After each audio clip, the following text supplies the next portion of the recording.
I'd been using the term dominance hierarchy a lot, which it's something that's used by biologists very regularly, right? Because most social animals, even animals that aren't social, any animals that have to compete for occupation of a specific territorial space tend to organize themselves into fairly predictable hierarchies. And it's a biological universal. That's a good way of thinking about it, which is something really important to know, right? Because if you don't know that, then you might think that hierarchical organizations are some secondary consequence of a socio-political structure or an economic structure or something like that. And that's just not true. It isn't even a little bit true. It's unbelievably not true.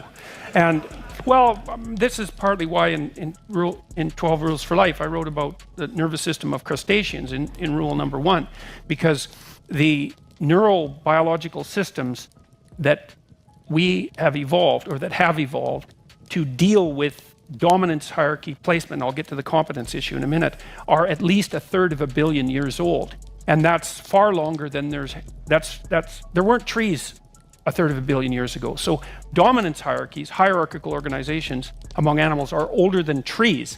It's like there's no blaming them on capitalism, right? It's just, well, seriously, hierarchies have problems. They're problematic social structures, but you can't blame them on cultural. You can't blame them on culture.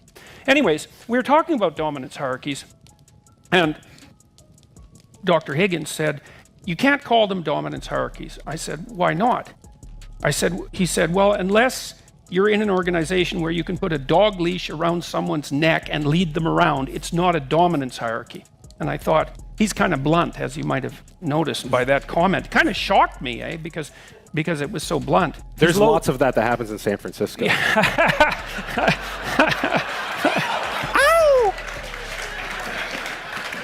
Yeah, well, the thing is, well, that's actually an apropos comment, because dominance is just as old as sexuality.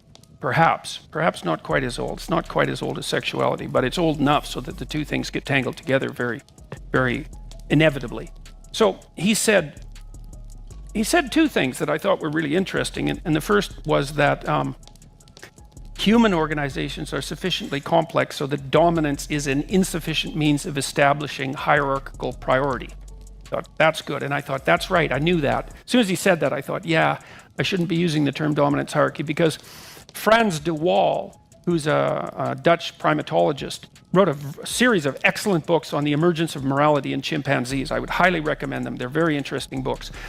One of the things de Waal noted was that in chimpanzee hierarchies, the brutal males can rise to the top, but they tend to have very short-lived empires and to meet very, very violent deaths.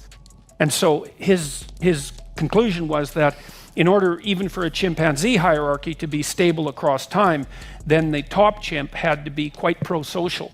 So first of all, had to engage in sufficient reciprocal behavior so that he had allies among other males, right? Because otherwise, if you're like top chimp and you're caveman, strongman type, and you've established your dominance merely as a matter of intimidation and strength, then if you have an off day, two of your slightly weaker opponents can tear you to pieces, which is exactly what the chimps do, because they're quite brutal in there. There's no evidence that chimpanzees have any internal regulation of the violence that they'll use to shift dominance hierarchy position.